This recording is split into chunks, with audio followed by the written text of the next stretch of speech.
So, welcome everyone to A Key to Practical Negotiation with our presenter today, Stephen Cohen, Brandeis alum, who's a class of 63. He is also a professor at the International Business School, where he teaches courses in negotiation.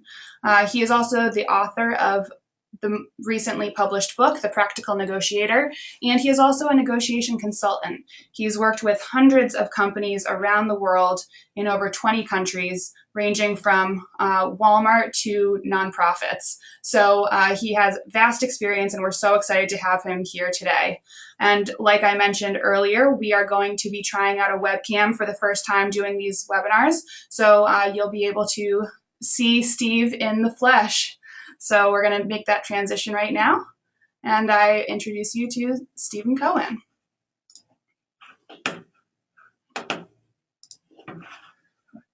I guess I better finish buttoning up my clothes so that you don't see me entirely in the flesh.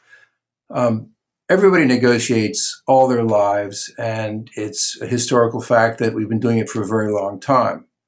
There's a story told about this fellow called Moses, 3,000 odd years ago, who was invited to negotiate with the big boss the rules of how people are supposed to live. And he was told that he could come to the top of the mountain for this face-to-face negotiation. And he could not bring anybody along to help him out. So he told his buddies, stay behind, everything's going to be okay. There might be a little bit of excitement up there, but just don't worry about me. I can hold my own. And Moses climbs the mountain, and the mountain starts shaking. There's an earthquake. There's clouds and storms and lightning and all kinds of terrible things going on up there. And this is just the first day. And for 40 days, Moses stays up there negotiating, and every day things get worse. And his buddies get more and more upset. And finally they say, this is ridiculous. We've got to go rescue Moses from what he's up against. And so as they start climbing the mountain, they see off in the distance this sort of disheveled looking guy climbing down with a couple of tablets of stone in his arms. And he's not looking too good. They yell, is that you, Moses? He says, yeah, it's me, all right. How'd it go up there? Well, there's good news and there's bad news. What's the good news? I got him down to 10. What's the bad news? Adultery is still in there. So that people have been negotiating all this time, and we will continue to do so as long as there are people. The problem is, how do we negotiate? How do we make ourselves into negotiators in a way that really will have a favorable impact on the interests that we're pursuing as negotiators? So part of what we want to look at is, what are the characteristics of a good negotiator? And this is a very, very reduced list, because a good negotiator has many characteristics. But one set of characteristics are what you would call the negotiator's skills. And the skills can be listed as listening, preparing, and something called inoculation. Inoculation, you ask, why that? How many of you like being surprised by the other side when you're negotiating? And I can't see you raising your hand, so I have no idea how many are saying yes or no. On the other hand, how many of you like to surprise the party with whom you're negotiating? And I bet there were more hands going up. What you need to do to be able to surprise people when you're negotiating is to be well prepared. You need to think about who are the folks that are engaged in the negotiation, both in terms of the active process and in terms of the outcome, so that there are negotiators, there are the negotiators' constituents. Your family may be constituents, or your neighbors, your colleagues at work, other people in your kind of job in other places, all kinds of constituents. And of course, your boss is a constituent, because your boss is looking to you to deliver the goods. The third group of stakeholders are what we call other interested parties, OIPs. There are people who are impacted by negotiations who may not show up when you think about it the first time around, but it's entirely possible that when negotiation takes place, interests about which they're concerned are what other negotiators bring up, the people on the other side of the table, that may surprise you. So you need to think about who's involved, who wants what, who needs what as a consequence of this negotiation, who's going to be impacted by it in what way. And in so doing, you inoculate yourself against surprises. The other thing that happens is that as you're thinking about these multiplicity of parties, the galaxy of stars in the negotiation process, you're also making your own mind extend beyond sort of the straight line or inside the box kind of thinking. And you start thinking of, oh, there are different things that we can do that I might not have thought about otherwise. So while on the one hand, you're inoculating yourself against surprises, on the other hand, you are giving yourself the capacity to come up with more creative solutions that add value to the negotiation process and make yourself viewed by the other negotiating party as more valuable, as a value adder, and give yourself greater credibility and perhaps the capacity to surprise them with an idea that will help you get to where you want to go. Another characteristic of a good negotiator is she or he needs to have knowledge. You need to have knowledge of the market in which you're negotiating. So that, for example, we think of negotiating with used car dealers in one way, negotiating with your doctor as something else, where the doctor is supposed to be much more knowledgeable than you are. So that understand the market in terms of what the behavioral norms are of the market, in terms of telling the truth, in terms of whether negotiating about price or other factors is considered normal. So that when you go into a souk, for example, in an Arab market, if you don't negotiate, you are insulting the person who's trying to sell you something. So that's the market norm. Whereas if you go into a discount store or a supermarket in the United States and many, many other countries, you can't really be expected to negotiate to change the price of a dozen oranges or whatever it is you may be buying. So you need to understand what kind of behavioral norms are appropriate in that marketplace. You need to understand competition in the marketplace in which you're working. So that if you're, for example, looking for a job, what kind of competition are you up against? And how can you deal with that? Are the people who are looking to fill a particular job looking for someone of a particular ethnicity or particular gender identity, particular age, or particular kind of experience, credentials, all these many different things? What is your competition? How do you stack up against the other people who might want to do what you want to do? And that's true in not only job negotiation, but also when people are, for example, selling a house or renting an apartment. They may say, well, we don't want anybody under a certain age to rent an apartment from us because they make too much noise or they're too messy.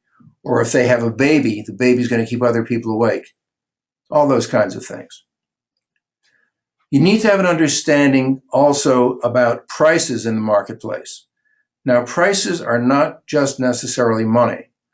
They're anything that can be quantified that determines whether the outcome is favorable or not favorable to the negotiating parties. Money is not an interest in negotiation. The interest that money represents is what you can use the money for. So you need to understand prices, but you need to understand why prices. Prices may be an ego measure that people need to know how they are valued, or prices can be simply a matter of what can be afforded or what can be delivered. There's further knowledge that you need to be a good negotiator. You need to understand your counterparty, the party that you're negotiating with. A lot of the information, of course, is available in public. There are no secrets in this world, as you probably are well aware, so that you can Google and learn a tremendous amount about a company, about an individual, about a location, all those kinds of things. You also can gather knowledge about your counterparty by looking to your private network, people that you know who have information about them, someone who has interacted with them, someone who has dealt with their company, someone who used to work for their company and no longer does, people who are in similar jobs and or have done similar transactions. All of those things are there for you to know about before you go into negotiation. Part of negotiation is knowing why you're there, knowing why you are negotiating with the person on the other side of the table. So you need to do research ahead of time, do preparation. Now, there are other things you need to have as characteristics as a good negotiator, and it's sort of the third one that I have on my list. You can think of it as personal characteristics, but an even simpler term to use is your traits. Do you add value to the negotiation? And how do you get there?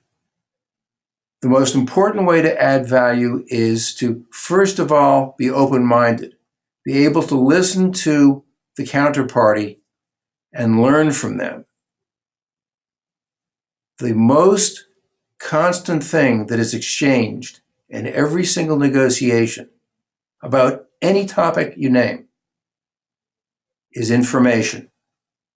You're always negotiating to gain information, whether it be about price, whether it be about work situations, hours, benefits, things like that, whether it be about what kind of deadline people face, all the sorts of things that people do have questions about. You need to know and ideas about. You need to be open-minded to see what it is that they have to say that will get you from where you are to where you want to go. And then the third trait that's really important is to be creative. When you have this information, how can you use this information in a better way than the person sitting on the other side of the table, in a better way than your competition, in order to increase the likelihood that your proposal, that your approach will be taken seriously and form an element of how the negotiation yields a result. So you want to do that. Now, when you are going into negotiation, I've talked about the research you have to do about your counterparty. The more challenging research that you have to do is about yourself. Unless you understand what you are pursuing and why you are pursuing it, you're not going to be able to judge whether what your counterpart offers is good for you or bad for you. And there is, at least according to legend, a Japanese mechanism that's used for examining yourself. And it's called the 5 whys, W-H-Y. Why do I want this? Okay, if I achieve that, what good will it do for me? And so you go through 5 iterations of why to finally figure out what in your gut says this is good or this is bad. You need to know what really drives your decision making, because during the negotiation process, throughout, you have to be thinking, is what the counterparty is saying good for me or bad for me? Should I be prepared to get up and walk away, or should I continue and we can make a deal? So understand yourself. You also use the 5 why approach in trying to understand what it is your counterpart is looking for. What's in their interest?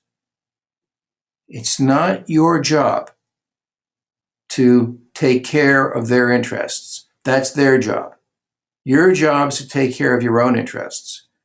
However, the better you understand their interests, the greater the likelihood that you can frame what you suggest. You can frame your responses in a way that says to your counterpart, I've been listening to you. I'm showing you the respect of listening to you. And you can frame your proposals to show how, in general terms, they address what you've discovered is in the interest of the other party or other parties. You don't want to give away the store. There's a very important rule to remember. Never, never, never say or do anything that goes against your own interest. You can never get it back. What you need to do is always figure out what's in it for me to say this, what's in it for me to say that. You may have to make concessions, but if you make a concession, you never make a concession without getting a reward. Now, the important thing about that is not necessarily that you're unwilling to make the concession and you have to be bought to do so.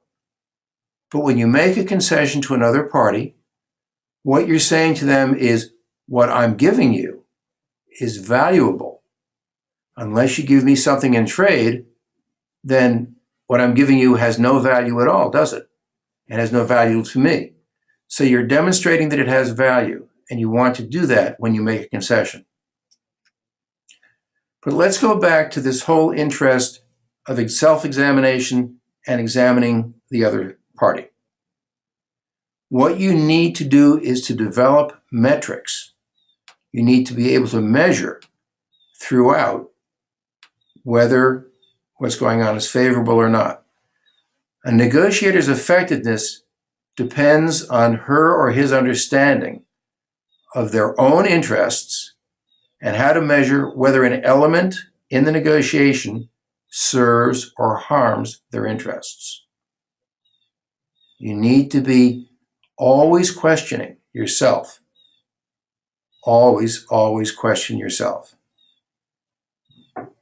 How will I measure whether this is likely to work out well for me? Because one of the other things you're looking for is it worth continuing this negotiation, or am I better off getting up and walking? The way you know whether you are able to get up and walk is called your BATNA, best alternative to a negotiated agreement.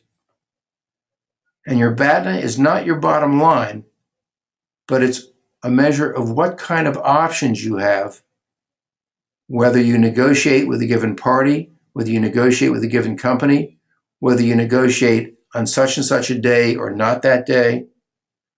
If you wake up in the morning feeling crummy, maybe you don't want to get into a negotiation where you may be more vulnerable because you're not feeling that good. It's as simple as that. So you need to figure out, when is it smartest for me to take a walk? Years ago, a member of my team was going out to buy a car, she and her husband. And they had decided exactly what kind of car they wanted, all the bells and whistles they wanted. And the negotiator's name is Victoria. Her husband's name is Carlos. And they're extraordinarily bright people. I have a great regard for them. And so they went into, they looked and saw what dealerships existed within a 15 or 20 mile range of their house, selling that same kind of car. And they finally picked one that was related to the place where they anticipated borrowing money to buy the car. And they go into the store, it's the car dealerships or stores, and they said to a salesperson, we want the following car with the following characteristics, let's make a deal. He takes them into his cubicle, sits them down, and during the discussion, he focuses entirely on Carlos. He doesn't even look at Victoria. And Carlos is a very bright husband. And under the table, he's counting on his fingers. 1, 2 Mississippi, 3 Mississippi, counting the seconds until Victoria explodes. Because she does. She leans across the table at one point. She raises her arm. I do it right so you can see my arms being raised. She says, "Hello, my name is Victoria. The car is for me. The money that's being spent is my money, and we're not going to spend the money at your dealership." And she got up from the table, and Carlos got up immediately with her. Smart husband, I said. And they walked out together, and the salesperson was sitting there with his jaw on his desk. He was blown away. That's an extreme example of exercising your BATNA, but you need to think whether it's worth continuing negotiating with a party that is not going to move, that's locked themselves into a position, and there's just nothing in it for you. Now, I've raised the word position on purpose because many people think that a negotiator walks into a negotiation situation and wants to pursue his or her position. And the classic way of describing position is someone who says, my way or the highway. I have all the answers. The problem is that if you have a position when you go into negotiation, you are more limited than the person with whom you're negotiating. Because by announcing your position up front, you are boxing yourself in. You cannot go out and negotiate and change your mind, I should say, without looking foolish. You lose face. So a positional bargainer is really limited. When you run into a person who's positional, if you're good and you understand your interests, and if you think that you hear in what they're saying or you see in how they're behaving, that there might be a way to bring them around, then you use your imagination and you could probably get a deal. Or, of course, you can walk away. And threatening to walk away can turn a positional bargainer into somebody who's very nervous. So you need to be prepared to think about what's my interest, how am I going to measure whether it's good for me, and say, unless a certain line is crossed, I'm out of here. So you need to be prepared for that.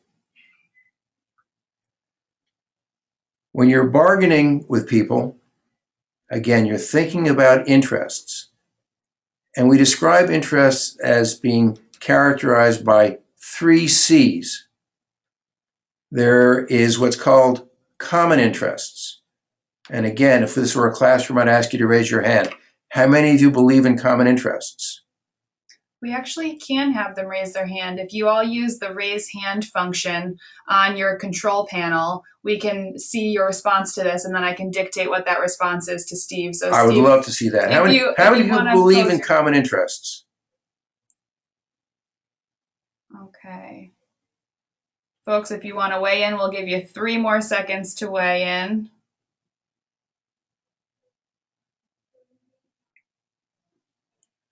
Well, almost everyone's raising their hand. Okay.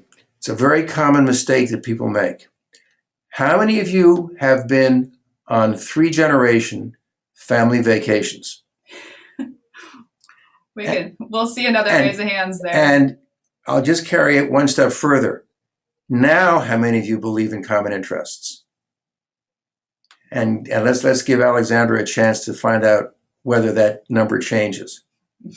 So 2, 3. After how many having believed in common interests before? Almost all. Okay, so one person did mention that a good common interest on those family vacations is food. Well, so. Even that's not true because, I mean, like one of my daughters is a vegetarian. The other one is strictly meat and potatoes. So that filling their bellies is a common interest, but they want different stuff. They want to go to different places. And I have a photograph that I just got, which I'd show you on this screen because I'm so proud of it as a grandfather, of my youngest grandson with beets smeared all over his body. So his interest in beets is more as a work of art than it is as filling his belly. Common interests are not reality in negotiation. They are a dream. The interests that make decisions possible, agreements possible, are complementary interests. Your interest and my interest don't fight, and if we address your interest and we address my interest, they may well fit together in such a way that we can make a deal.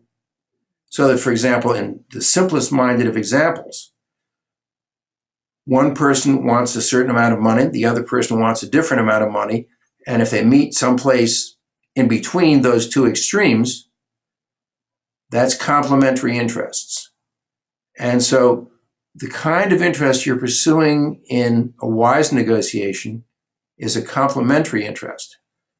Not that you are giving anything up, because that's the worst thing to do up front, but when you are into negotiation, gaining information, learning what the other side has or wants or needs, whatever it may be, then you learn what kind of things they have that are complementary to your interests so that you can make a deal that works.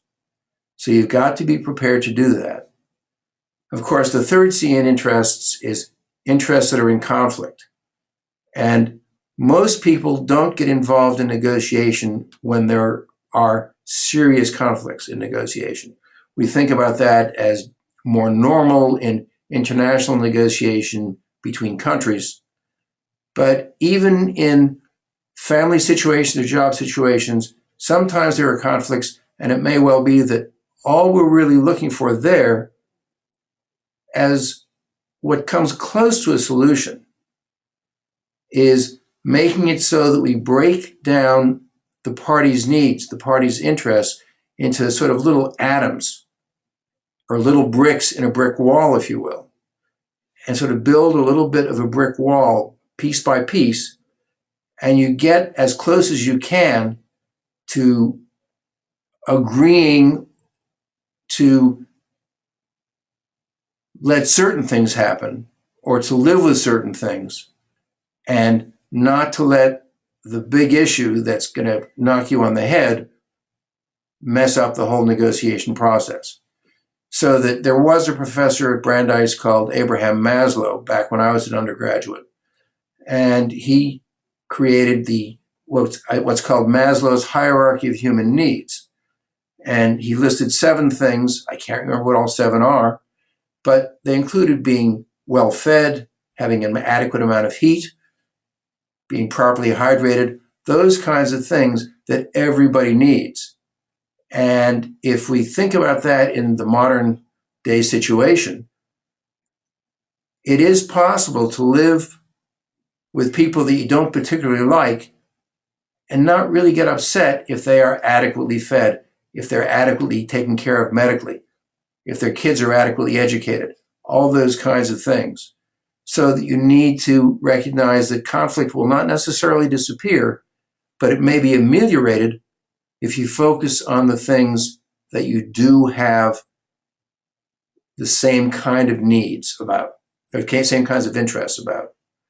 So you need to focus on conflict and avoiding it or pushing it aside or making it so that as you build that little brick wall, Legos, if you will, you slowly, over time, increase the number of things about which the parties agree as they get more accustomed to working with each other. But the number one thing, going back to this, is real life, particularly in business, in families, in neighborhoods, focus on complementary interests. What time of day should the next door dog be allowed to go out and bark? Little things like that. What can you give? What can you gain by making a decision and reaching an agreement about that? So you need to think about complementary interests that will get you to a point with which you can live. And that's where it goes. I should stop here because I promised that I would. Have any questions come in that need answering? Folks, I just wanted to remind you, I did send a chat to everyone as you were talking, Steve, but please feel free to submit questions throughout the broadcast, and I can just interrupt Steve and ask them. Okay. So you can continue on for now, and I will feel free to interrupt you as questions come in. One of the most interesting stories of the summer in Massachusetts, which is where we're broadcasting from, was the Market Basket supermarket story. And it's one that needs to be looked at as a business model, but also for other reasons as well. Two sides of a family owned this business together for 2 or 3 generations. And one side had control, and the side that was running the supermarkets was not the side that had control, but was the side that had the business operational control. It was a very complex situation. And the side with control ultimately had enough votes on the board to fire the other side's leadership. And for all practical purposes, all of the workers in the supermarket chain, I shouldn't use the word went on strike because they didn't go on strike. They simply stopped working. And the customers didn't go on strike either. They simply stopped buying. And so the supermarket chain was crippled because the side that owned the supermarket chain's majority were entirely interested in what is called stockholder capitalism. They wanted to make bigger profits. And the side that had been operating the supermarket chain was interested in stakeholder capitalism. They were serving all of their constituents, not just the stockholders, but the employees and the customers and the vendors. And they had built an extraordinarily successful business model. And it was a conflict between these two completely different approaches to how the capitalistic system works. And ultimately, the quote unquote strikes by the workers and by the consumers brought the supermarket chain to its knees, and the putative owners had to sell out to the side that had been fired because the supermarket was going to croak. What you need to think about in that kind of situation is the fact that if you had just put the representatives of each side opposite each other on the table, you would have had warfare, serious nastiness.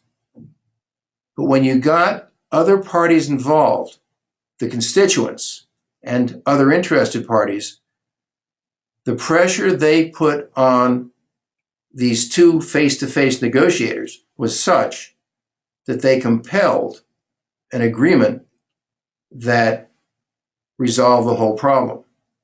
But you always need to think, am I the total decision maker, or is the person with whom I'm dealing the decision maker, or do I represent other people? And do I have to think in terms of what their interests are? Does my counterpart have to think of other people and respond to their interests? And they may be very different people that are constituents. They may be very different people who are the other interested parties. But you need to think about what's going to be the long-term impact on me if I just keep fighting, if I just keep arguing, if I just keep negotiating. And those are 3 different things. If all that we do is worry about what is in my interest, and what's in the interest of the guy on the other side of the table or the woman on the other side of the table, we may be ignoring the people who can ultimately make either of us succeed or fail. So we need to be selfish when we negotiate. We need to have metrics when we negotiate, but we also need to be aware and concerned about what other parties are going to do when the negotiation process is finished. So it's a very tough lesson to understand and a tougher one to learn and an even tougher one to implement. But you must do those kinds of things. So negotiation is not just about the very simple thing or list of things that you bring into the conversation. There are consequences that go way beyond those things that you need to be able to think about, you need to be able to understand, and you need to be able to contextualize when you're making your decisions, when you're making the proposals that you make that are designed to bring parties together, to bring an agreement forward. So think hard about who's out there and why, not just yourself. If I make a great deal and I bring it home and my wife says, "You're an idiot," have I won or have I lost? And the answer is, I certainly haven't won. One of the things to realize, and I use the words won and lost for a very important reason. Many people think that the issue of negotiation is whether I win or I lose. Negotiation is not a competitive sport. If a party feels as if they have lost, they're going to try to find a way to weasel out of the deal because they're bummed out about what the result has been, so that the deal is going to fall apart. A successful negotiation is a process that leads to an agreement that each party will willingly fulfill.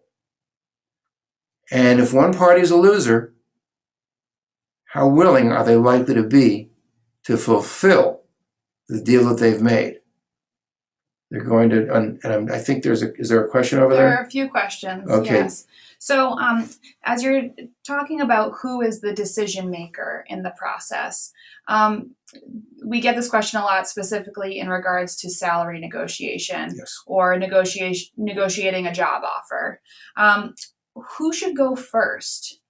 Meaning, in setting the tone or the terms of the negotiation, oftentimes an employer would say, well, what would you like to make? Or what are your thoughts on salary? And you talk about the importance of preparation. But in general, or specifically in a salary or job negotiation, who should go first to set the tone of the stakes involved? Well, there are two things to say about that. The first is that there's an old saw in negotiation that says the first person who mentions a number loses. And if that were really true, then no one would ever talk about it and no agreements would ever be reached. So forget that whole thing. When you are going into a salary negotiation, you do have to do your homework of two different kinds.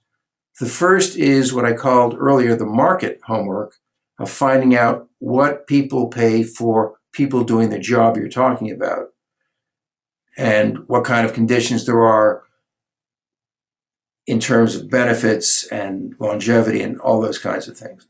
The other thing you have to think about is what is the appropriate amount of money that I need to take home so that I can pay for a home, whether it's rented or bought, so that I can afford to buy food, so that I can afford transportation, whether the community that I'm in has public transportation or I'm stuck with commuting. You think of all the different factors that go in to your calculation of what resources you need to make it. So that, for example, it may only come down to money, but the odds are it will also include things like your health care, your vacation, all the different kinds of things. Can you work from home? What's important to you? Why is it important? And I have a friend who has a job that requires him to spend 3 days a week in New York City, and the rest of the week he commutes back and forth. He works Monday and Friday from his house. I would not trade places with him. But you need to figure out whether, is this going to be worth it to me? Is this the kind of circumstances that will give me a rewarding experience at work and also a rewarding life outside of work? So don't be afraid to be the first person to mention money. However, and this is really important, you need to think about what you need, what your minimum is, and then don't mention the minimum in the negotiation. There's a word or a phrase that's used in negotiation called ZOPA, which I know is not an appropriate word in certain languages around the world, in Slavic languages. But ZOPA stands for Zone of Possible Agreement. And what you need to do is to take that zone of possible agreement and find a way to anchor your end of the ZOPA so that, for example, let's say that you need to make $50,000 a year, or you just won't be able to afford to live in the communities that are relevant. So you don't necessarily say, I need to have $50,000 a year, but you might say, well, I've been thinking about a salary range in the low 60s. And then you look to see what the other party does or says. Now, if they're trained by certain negotiators, they're told to flinch when you mention any figure. Don't believe it. What you need to do is mention what I'm calling the anchor of your ZOPA at the high end. I should move over so you can see my hands better. And then you listen to see how the other party anchors their end of the ZOPA, and then you see the range within which a deal might be possible. If one says I need the low 60s and the other says, well, we pay the high 30s, it's going to be a challenge to bring the two together. But the question has to be, then you ask questions that help you find out, well, what kind of value do you put on this? What kind of value do you put on that? What would we trade? What kind of trade-offs are involved that would make the financial aggregate of compensation work out so that it works for you and works for me? Works for you, you should say first. But you need to think about knowing ahead of time what the price is that makes sense, what the aggregate compensation package is that makes it worthwhile for you to go forward, and then present a range and not simply your bottom line. Great, thank you. So another question that we have is, in terms of your experience working with different companies in the consulting space that you worked in, what tactics did you see generally that worked really well? What language was used that worked really well, and what language was used that, potentially shut down a negotiation? And how could folks implement that in their day-to-day negotiations? The variations are mind-boggling. I can only imagine. I'm not going to name names, but one of my clients had a remarkably tight rule for price negotiation when they were buying from vendors. The buyers working for the company would basically lock themselves and the vendor representative into a room and have 30 minutes to resolve the price issue. And what the company knew is that the vendors really needed to sell to this particular company because it meant that they'd be selling at such high volume that their prices might be low, their profit per item might be very low, but the numbers would build up and yield them tremendous financial rewards. And so that was one process that I noticed. But the other thing, which was sort of raised in that question, was about language. Part of the problem is that we're in a very global world. And we, even if we're born speaking English, we discover that the English that we speak is different from the English that people from the next region of the country speak, or even the next neighborhood speak in some cases. I was told about a different country from the United States where a Spanish-speaking country, I can't remember where it was, but a young woman told me that on her block, a particular word was a perfectly respectable part of normal conversation. And one block away, the word had a completely different meaning that was unprintable. And so you need to understand what language issues there are that make a difference in the quality of the negotiation you're going to have. Years ago, I was teaching negotiation in the Bible Belt of the United States. And I quoted one of my classmates at Brandeis who had us, and this was talking about the rules you're supposed to obey. And he had a sign in his room in the dormitory saying, remember, it's only a goddamned game, but you have to remember the goddamned rules. Mm-hmm. And one of the women in the class who was, just barely able to see up over her desk, I mean, she's a very small person, but she just rose to her full height and she said, Steve, you just offended me. You took the Lord's name in vain, and I'm deeply and profoundly offended by that. And I, was a little bit taken aback, and I was truly embarrassed. And I said to her, I don't mean to offend you. I have no interest in offending you. We're here on a cooperative venture, a learning process. If I apologize to you for having misused that language a moment ago, and say to you that if I use it again, you can punish me any way you want, would that be okay? And she said, absolutely. And so one of the things that you may want to do when you're dealing with someone whom you don't know, whether it be a matter of cross-cultural issues or even the cross-culture of coming from one kind of business to another, is you say to them up front, it's a pleasure to meet you. I'm looking forward to our conversation. And I don't know you at all well. And I do want you to know this about me. I have no interest in offending you.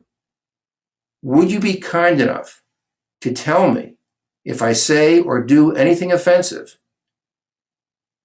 And I won't do it again.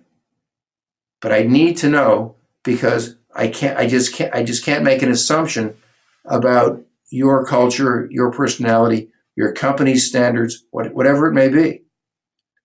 Because and what that does, it establishes your good faith, your bona fides, that you want to be well behaved and you don't want to get people angry. I'll never forget one place where I was teaching negotiation for several years. One of the people who was my supervisor, if you will, for the company said, just remember, Steve, never use a word or a phrase that you could not use in church. And I was thinking back to some of the churches that I had visited in my youth as a Vista volunteer working in a very rough neighborhood. Some of the language I heard in church was pretty heavy duty. But I recognized that what this woman was talking about was the nice white painted Baptist churches that were found every 1.5 blocks in her community. And so I did, of course, behave accordingly. But you always have to worry about establishing up front that your way of communicating and the way that the person opposite you may communicate could be different in the use of these same words. So in talking about how we communicate, the language we communicate with, the tone, the words are all important, but also the medium. So can you speak to the difference and benefits and challenges of negotiating in writing versus negotiating verbally, whether that's in person, over the phone, video conference. Right. You know, the differences between seeing someone or not seeing someone, Face etc. Face-to-face negotiations are far and away the best because you hear the sound of a person's voice. You can see not just, you know, a small piece of their body, but, you know, far more, and see how they're crossing their legs or their arms, how they're listening to you, that kind of thing. And you can also see if something suddenly, you know, makes them jump or you know, act surprised. Again, as I said before, there are courses in negotiation that teach you to flinch, but you need to develop a sense, as you do from face-to-face negotiation, of how people feel. Negotiation over video conferencing, Skype, what have you, is a fair substitute for that, not a great one. Negotiating with letter writing, and I'm talking about snail mail, means that there are fairly high odds that you have read what you've written and edited it, and you mean what you say. Negotiating by email, or God forbid by Twitter, you know, you could type something and it's dead wrong. I remember once typing my wife a text message. She was picking me up at the airport, and I said, I'll be out of the gate at, you know, in 5 minutes or whatever it was. And my telephone corrected what I wrote to say, I'll be out of hate in 5 minutes. And when I got outside, she's looking at me and she's saying, who did you hate and why? And I had no idea what she was talking about. She showed me how it came out. So, you know, these electronic goodies that we have that we depend upon so much can also get us into deep trouble. Face-to-face is best. Telephone isn't too bad if you know the person with whom you're talking. But that's a big if. So we do have another question here specifically about negotiations over the phone. Right. So one of our listeners does conduct most of her negotiations over the phone, not in person. Can you suggest ways to deal with the person-to-person communication without those visuals, those visual cues? Negotiation over the phone works best with people that you've met, so that you've negotiated with them before. If you've never negotiated with them before, you've got to really listen hard to every little bit and piece of the communication that's coming at you. And hopefully you'll be able to pick up what seems to work and what seems to be troublesome. But negotiation, most of our negotiations are with the same people time after time after time, whether it be business associates, vendors, whomever it may be. Think of each negotiation as an episode in an ongoing relationship. And that will give you an idea of how, first of all, you can, you know, sometimes succeed a little bit more, sometimes fail a little bit, but usually it balances out. But in terms of phone negotiation, if you get used to negotiating with the same people time after time, you're going to develop a sense of what's really going on with them because you've listened, because you've negotiated. And never forget to ask questions.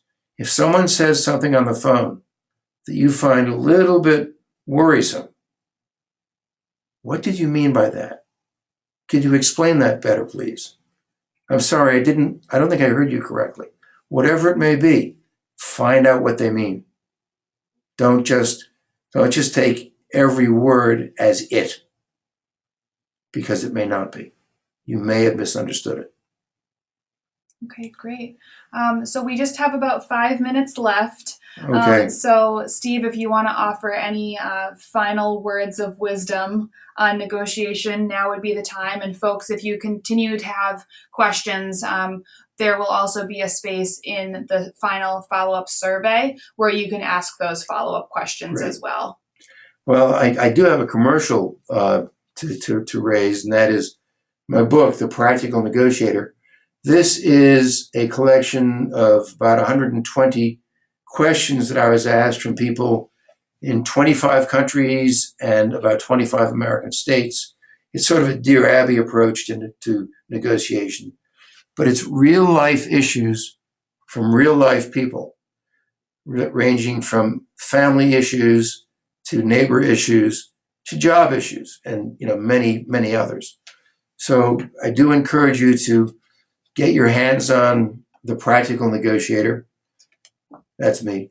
And I've been told by people who've read it that it's a very effective way to learn about negotiating in a very comfortable and relaxed way. And it's very, very human in its scale. Otherwise, remember that negotiating, the number one thing, as I said earlier, that you share in every negotiation is information. That means to get information, ask questions. And when you ask questions, you show respect for another party. And when you listen, you show even more respect. And one of the ways you demonstrate that the listening has been real is that your follow-up to that listening says to them, I've been listening to you, and my answer is really based on what you've said. We do have one last question if we can fit it in, Steve. It's an interesting one.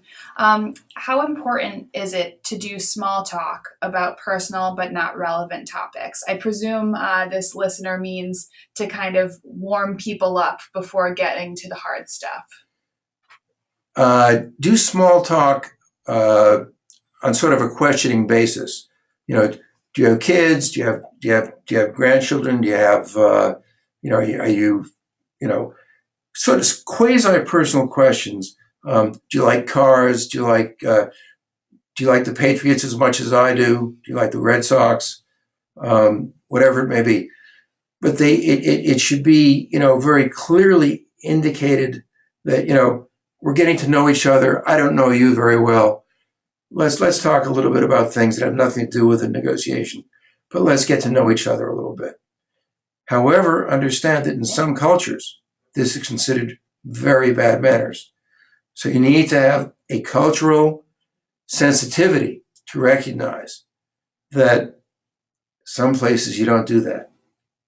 And in other places, the schmoozing, the small talk, is almost all of the negotiation.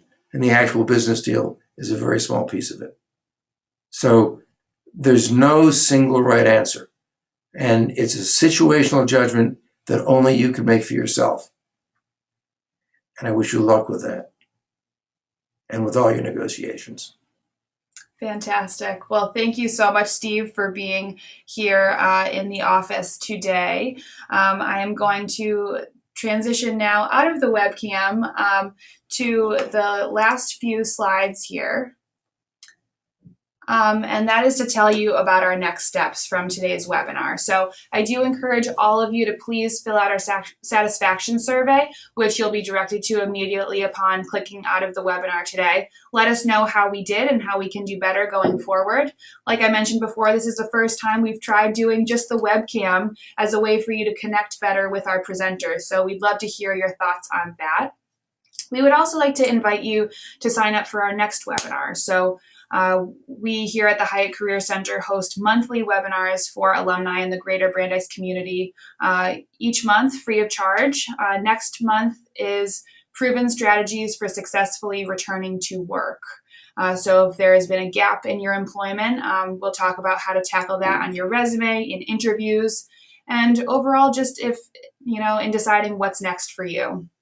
And then lastly, if you are a Brandeis undergraduate alum, the Hyatt Career Center does offer you free career counseling for life, which includes one-on-one career coaching sessions that can take place in person, over the phone, or via Skype.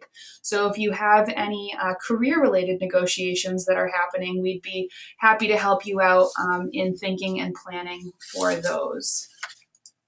Also, if you want to get in touch with me, Alexandra, here is my contact information, and we hope you'll connect with us on social media and our LinkedIn group especially. Steve mentioned the importance of a network in your research phase, and certainly the Brandeis Network is a very important one and one that is at your fingertips. So on LinkedIn, we have a group that welcomes all members of the Brandeis community, from alumni to students to parents to friends. So please join us there for all of your professional networking needs. So again, thank you so much to everyone for joining us today. This webinar has been recorded, and you will receive a link to the recorded version within the next 24 hours. So thank you very much for listening, and so long from the Brandeis campus.